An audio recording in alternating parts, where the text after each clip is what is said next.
would like to welcome Dr. Alex Moens. He's the department chair and professor in our Department of Political Science. Dr. Moens is not only the organizer and behind our NATO field school, something that you can perhaps find out more in the discussion, and yes, even in COVID-19 times, it's very important that we talk about this. But he's also a very well-known researcher in the context of NATO and Canadian Armed Forces. His teaching streams mostly touch upon questions of diplomacy, defense, and development. In his biography that you can find on the website, he's speaking about the importance and the importance of learning through our different interviews with policymakers he did in a number of national capitals in Europe. He spent time as well at Canada's Global Affairs in Ottawa and at the U.S. National Defense University in Washington, D.C., and at the NATO Defense College in Rome. Most fascinating, in his opinion, is the relationship today between China, America, and Russia. And I'm sure that even in our questioning today, we will touch upon this, how the relationship, the international relationship between countries is influencing some of the courses, like Dr. Moens is teaching at SFU. One of the courses he's teaching is the Political Science 141. He will be teaching this class also in fall 2020. Before I hand it over to Dr. Moens, I would like to recognize as well that I have a number of my colleagues online here as well. I have Caitlin Davis. She's our coordinator, recruitment, community outreach and engagement. We have Brian Fox, who's our coordinator, student engagement. We have Rosalind Bike. She is our coordinator out in Surrey. And we have, last but certainly not least, two students, Christina Salvador and Madison Portner, who are both involved with the Political Science Student Union. We'll talk about this. Madison just shared with us that she did take exactly this class a couple of years back, so she will go down memory lane and talk to you about this class and her experiences as well a little later on. If you have any questions, if you have any comments, etc., please use the chat. We will then also relay your questions to our presenter, to Dr. Moens. The presentation will take approximately 30 minutes before we then go over also in a question and answer Q&A period. If you already have questions, would this be question of understanding? Otherwise, please don't hesitate to put your question right away in the chat so that we can clarify anything right away. So don't wait until the end. It's totally fine with Dr. Moens. Lastly, I just would like to mention to you, I will have to step away a little bit earlier, so don't wonder if once I have suddenly disappeared, Caitlin and Brian will take over, so you will still be in excellent hands with them. I just need to take care of another session that will be a Q&A with criminology, and that starts at 4:30. So once you're done with this one, you can certainly also join the other one. All right, with no further ado, I hand it over to Dr. Moens. Thank you so much, Dr. Moens, for doing this. The stage is yours, so to speak. Thank you very much, Bettina. It's a wonderful opportunity. I must say, I love being with people, especially young people. It's one of the things I enjoy in my career when we do the NATO field school. We go literally to 5 different locations and we meet the people we read about, the people we observe, countries, what they do. So international politics, for me, it's been a love at first sight. Still, I'm 60 now. I still enjoy it the most. International politics never bores you. Think about this first slide. Who could have imagined at Christmas that The Economist could hang a sign on the globe saying closed? But that's exactly what it felt like. It felt like our lives ended as they were before because of this thing called the pandemic. Now, I want to take you today for 30 minutes to just meet the current crisis as it is absorbed in this centuries-old international political world. So the pandemic. You know, my heart cries when I see this cemetery in Brazil, where the people are dying in numbers we don't even know. And next, we fear will be India. We now are in somewhere in the middle of June. We have 7 million people who have been affected. More than 400,000 people have died. There's nothing theoretical about this. These are real people, real families. Can you think? 7 million families who have been dealing with this disease. And at the same time, you see the economic indicators. They have literally gone through the floor. I'm reading the estimates right now. And when you take a course like this, I'm going to give you a lot of terms that will help you understand the news around you. For example, the term gross national product or gross domestic product. It's a term we use to add up all the things in a society, all the work, all the assets, everything that has value, monetary value. We put it together and we call that is country X's gross domestic product. Now in Canada, for example, currently our total value of everything is about 1.8 trillion American dollars. And current estimates of the cost of the COVID crisis are somewhere between 1.5 trillion and 4 trillion. Can you imagine the wealth of this grand country, Canada, wiped out by such a crisis that really nobody foresaw except a few experts, and they couldn't get it enough to the front of the agenda? Why didn't they get it enough to the front of the agenda? It gets us into international politics. Now you say, this definition feels very old to me. Why states? But I have to tell you, if you study international politics, you need to start with this thing we call the state, or country, or nation state, or member state. So we're talking about entities that have international significance. And when we study the subject, we are really asking ourselves, okay, why and how do states behave the way they do? Now, I'm going to give you 6 very quick learning points, because when you first meet this idea of the state, I don't know, maybe if it comes up much in high school, whether you have done much of it in college, whether it's going to be the first time you're going to really look at this idea of the state. I want to give you 6 learning points to simply get a sense of why states are so important. Well, states are at the pinnacle, the top of power. By power, we don't mean electricity. In international politics, by power, we mean the resources and the influence that comes when an entity like the state acts, moves. What do I mean? Resources. Well, people, economic wealth, information, technology, military power, political power. Power and states go really together.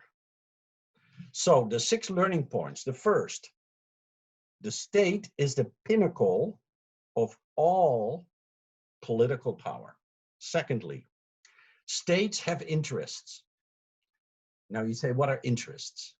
By interests, we mean states behave a certain way to advance their own benefits and to minimize their own losses. Here's an example. A new disease is recognized by some doctors in the city of Wuhan, in Hebei province. It's a little bit like the Chicago of China, an old industrial city. Local doctors, local people are worried that this is something difficult, something new.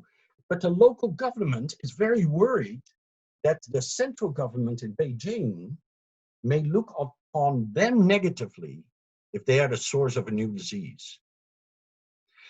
And if that source comes out too soon, maybe the world will look negatively towards China. So the information flow is slowed. Why is the information flow slowed? Because China is a state with interests. Well, the pandemic spreads. It spreads to nearly all 200 countries in the world. And those countries now begin to react to try to protect who? The world? No. First of all, themselves. That's their interest. Sometimes we call it national interest. So we have states, we have interests, and here's the third point, principle. States and the leaders and the people in states are not simply callous, cruel, self-interested, narrow-minded power movers. They also want to express ideas of right and wrong, of principle. So they created, many years ago, in the United Nations, an international organization called the World Health Organization to help countries deal together with such a disease. Now you have seen this organization a lot in the last years, in the last months, I should say. The World Health Organization principle. So we have states, we have interests, we have power, we have principle, and then we have human nature. I use human nature a lot because in the end of the day, how do we explain that such a great, terrible, dangerous pandemic has spread so far, and we have had so many states look at it, but what really has been the result?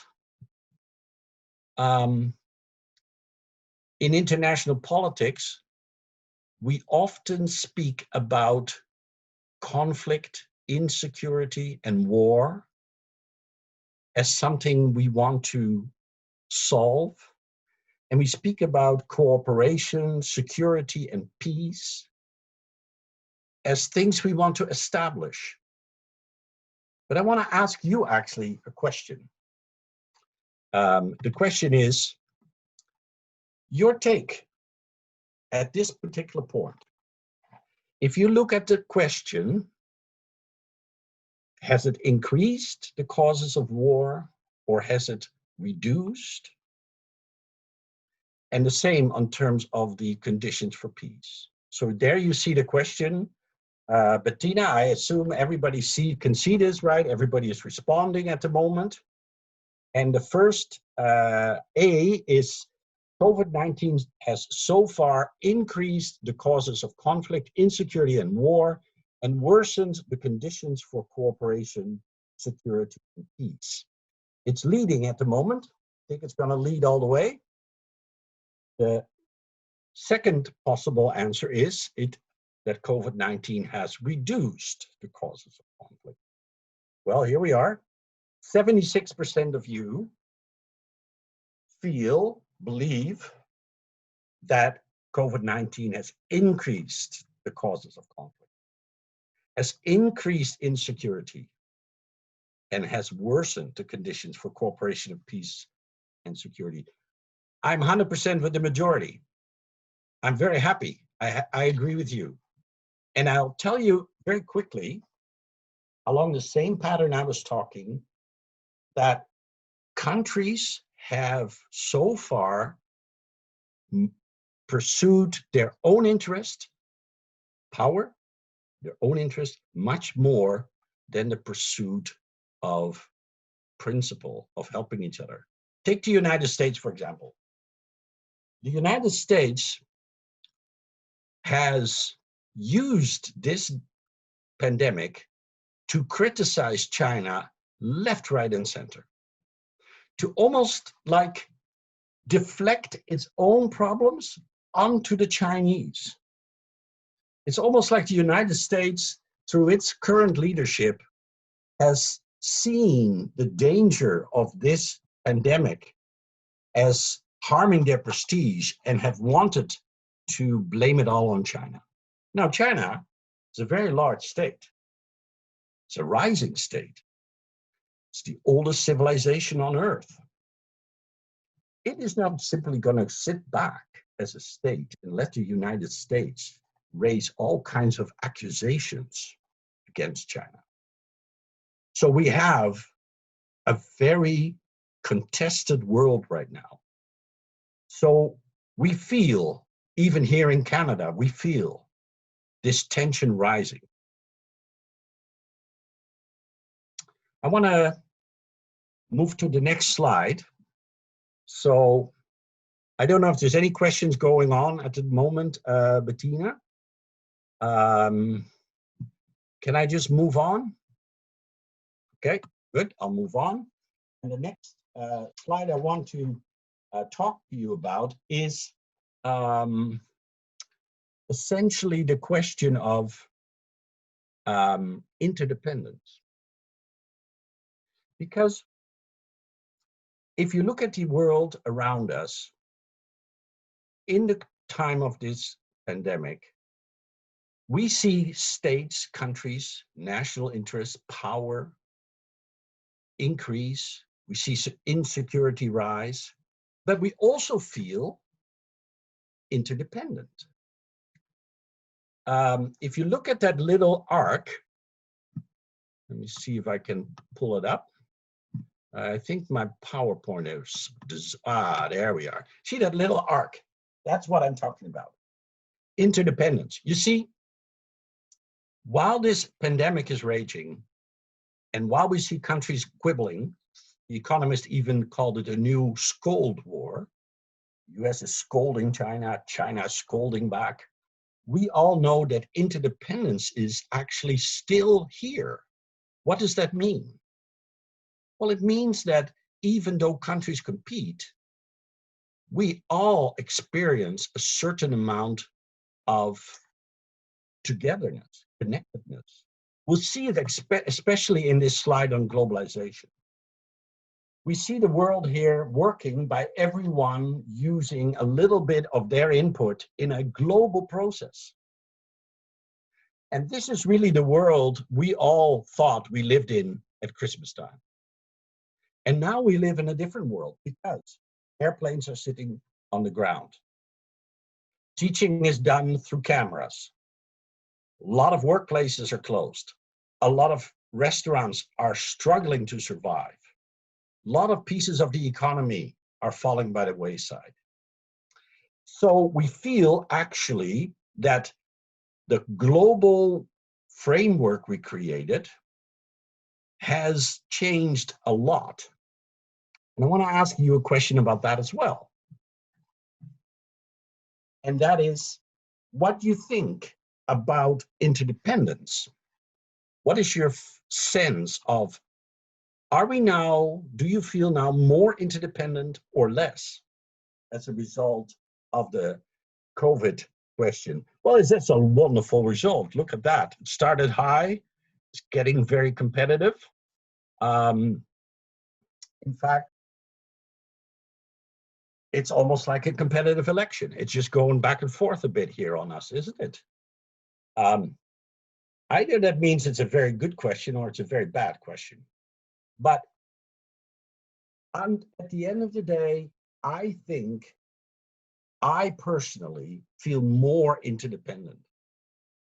I feel that we actually, as citizens of one planet, actually need each other much more than we realize. And we are much more connected. And now that this connection has really received a serious blow, I think we are going to enter into a phase of international politics where we're not only going to try to rebuild, but we're going to try to see how can we make our world more resilient to states making such a dangerous competition out of a common interdependent problem like COVID-19. So you see, for example, already in the world today, a very interesting coalition of parliamentarians. They call themselves IPAC. It's an interparliamentary committee about China. And it's about talking how the world needs to try to create a new international framework in which China feels part, in which the United States is part, but in which other countries remain part and not simply subject to an ongoing rivalry between the two superpowers. Well, when COVID-19 first broke out, we saw things that we had not expected. For example, Bettina and I were both from the European Union.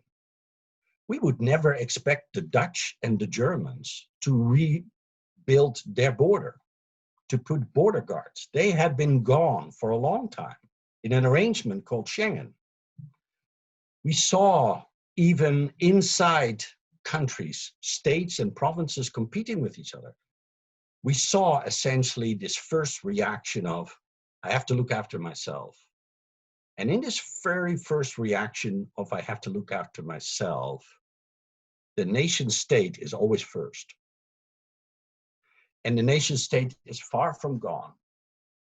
But after that first reaction, the hard work starts. Namely, how do you rebuild where countries look after their interests, but realize a lot of their interest is to cooperate?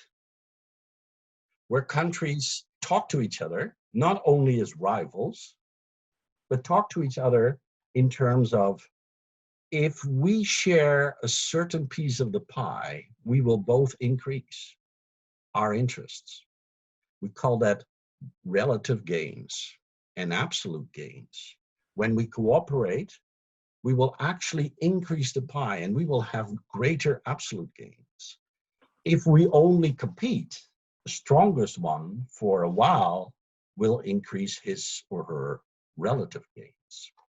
So when we look at international politics, yeah, is there a question? Alex, yes, there's a question. We have one question, in fact, two. The first one is from Pavan. Would a global communist rule with a stateless society be better during times like this COVID-19 pandemic?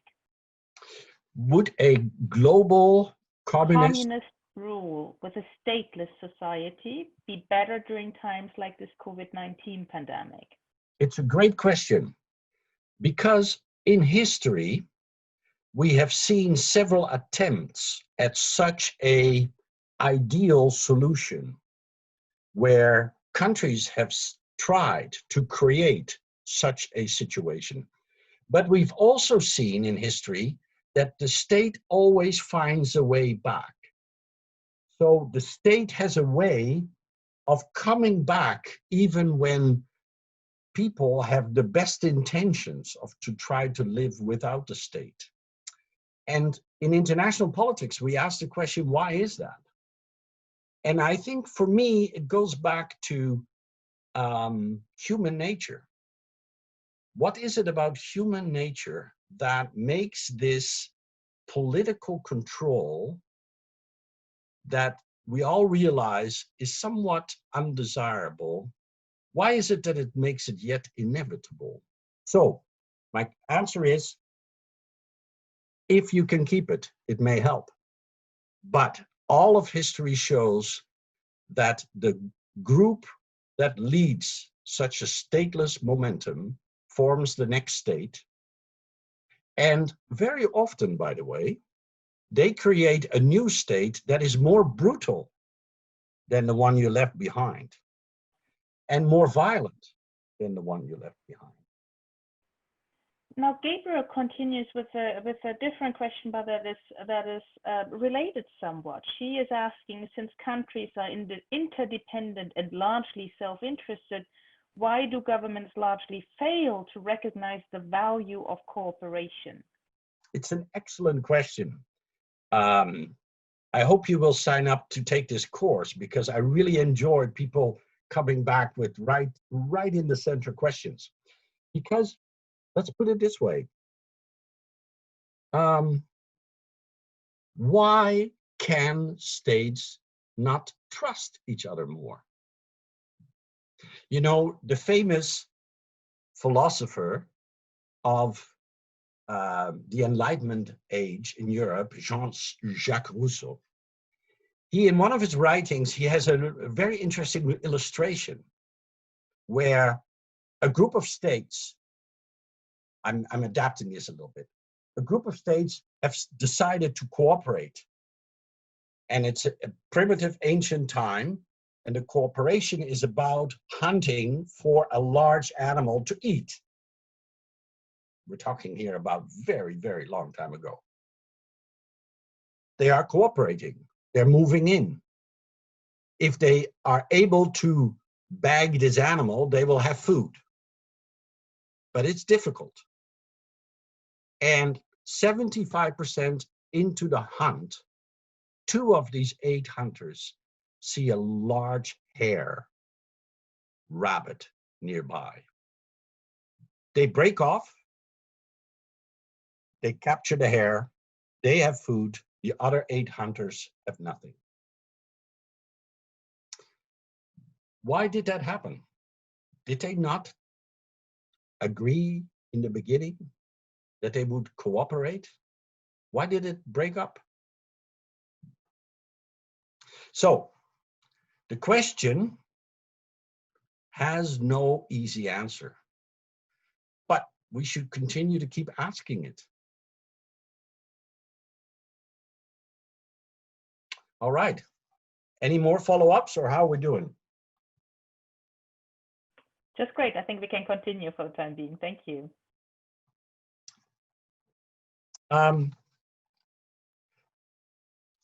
If you look at international politics today, I mentioned earlier that we have about 200 member states. That means about 200 countries have officially applied to be recognized as countries, as states. And what does that mean? First of all, it means that you receive legal equality. So, a tiny little country like Luxembourg has the same legal rights as a gigantic country like China. So they're all legally equal.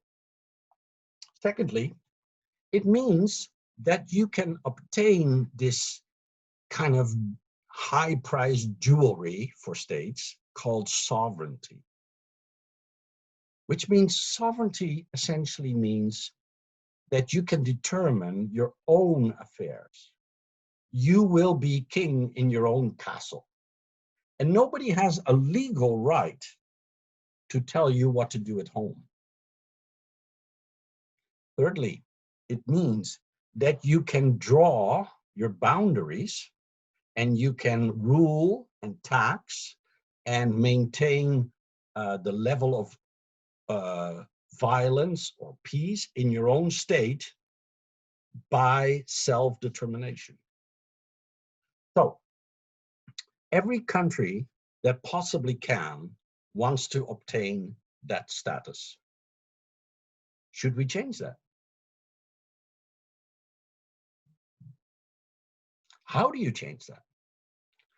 If you change it, will you make it better or will you make it worse?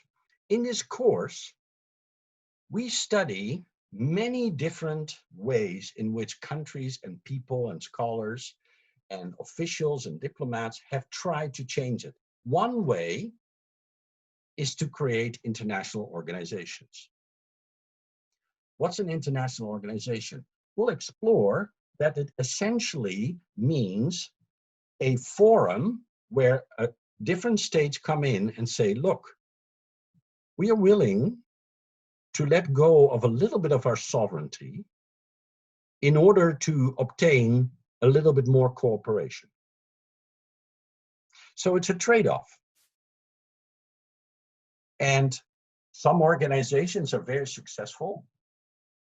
Despite the example I gave earlier about Schengen, the European Union remains perhaps the most successful organization in the world. And it has taken this level of cooperation to the deepest level. But our current crisis also has shown us that such a structure can shake on its foundations during a tremendous crisis. The United Nations is probably the biggest attempt to try to actually have more cooperation among states. But I must say, it's also been one of the least successful ones.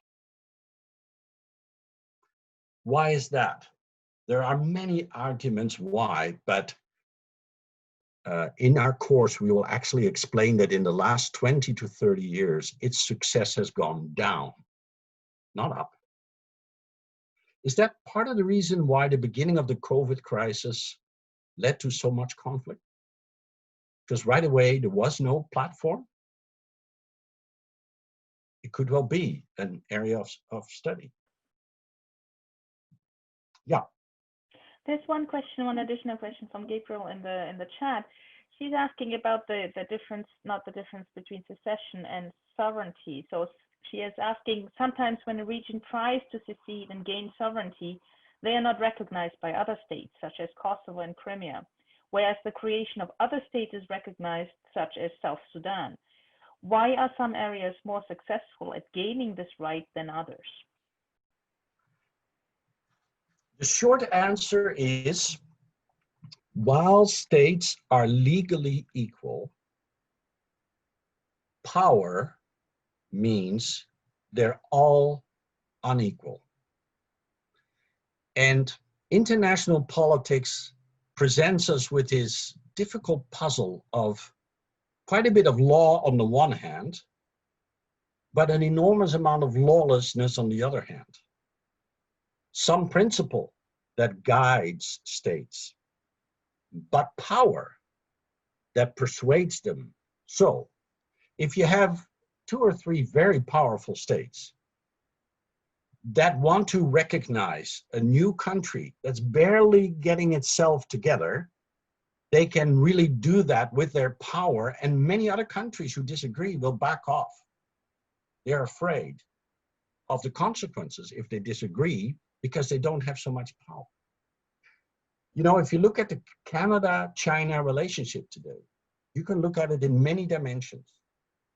But one of the biggest and most important dimensions to understand Canada-China today is power. China is very powerful. Canada is relatively not so powerful. So you see the Canadian government being extraordinarily careful in everything it says, in everything it does, because it realizes that in the current situation, the government of China feels very much that it needs to protect its interests and its prestige. You watch the news. That's another thing we do in this course. I will ask you to read 2 or 3 news sources every week, and we'll take an article from there and we'll put it right in the middle of our lecture and our discussions. Take Australia and China. You know, Australia and China had one of the strongest interdependent economic relations in the Asian region before COVID. But little by little, sometimes more than little, China is trying to punish Australia for speaking its mind. But Australia is a member of the Anglo-Saxon world, of the world of freedom, the world of individual rights, freedom of the press, freedom of opinion, freedom. So Australia is not really interested in letting China take away that principle. So right now we see Australia right in between power of China versus the principles of Australia. Canada's watching, but I must say we're a little nervous. And power is what makes us nervous. Take the Kurdish people, back to your question about states. The Kurdish people have been a people for as long as we can remember. They never had a state. They're always divided between 4 or 5 countries in the region. And every time they come out and say, look, we deserve a state like everybody else, the 4 or 5 powerful regions in the country led by Turkey will say, no way. And power plays right away into the game.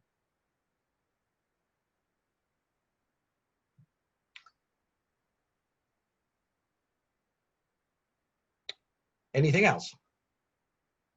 All right. We have perhaps 5 to 10 minutes left. Okay. For the general, to then leave it to the more general discussion, if that is okay with you. Yeah, I would love to do that. There's actually much that I did not get to at all in my slides and notes. So this happens a lot. I'm actually not a big fan of PowerPoint. I just like to speak. But the world runs on PowerPoint. So if you've seen, I'm talking to the students in the course, if you see anything in a PowerPoint that you'd like me to develop more, feel free. I want to end by saying international politics is a dilemma. It's a study of multiple dilemmas. That means it is a study of a situation where every solution creates more problems, but not doing anything creates more problems. So you're constantly in a squeeze. We have talked quite a bit about the state and power and interests. Now, do we talk about that because I think that's wonderful and lovely and enjoy it and, you know, that's great, let's have more power? No, that's not it. A doctor trying to overcome cancer has to think about cancer all the time, but he doesn't love cancer, he hates cancer. In international politics, we have power and the state and national interests as the givens that we have to work with. They're very difficult to change radically, but they need constant care even to nudge them in the right direction. So we need to look at what I call first principles. It's always my second lecture of first principles. And the lecture essentially has 4 or 5 points. The first one is that everything we do in international politics is about values and norms.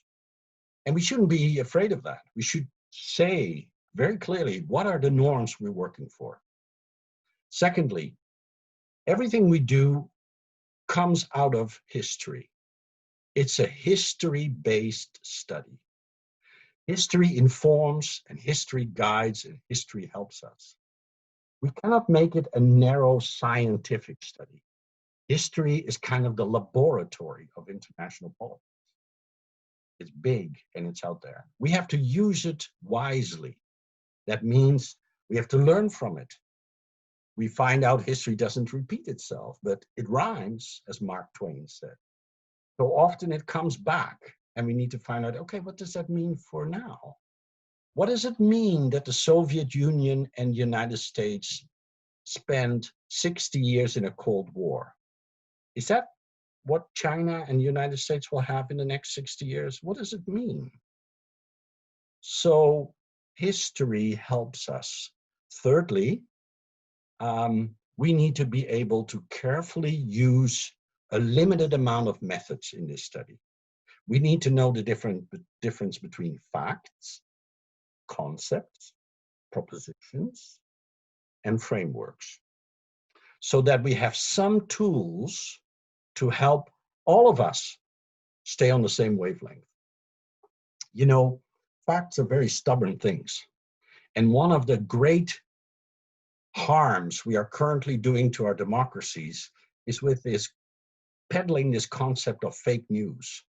This idea that people are just using facts for their own normative purposes, even though they're not factual. That needs to really, for a democracy to survive, that needs to be confronted, completely dealt with, because this will drown us all.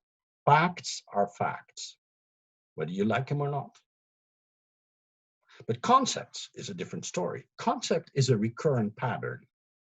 It's something that recurs. There's something in it that repeats itself. and it helps you see a piece of the world. Even as the facts change, the concept stays. Proposition allows you to link two concepts.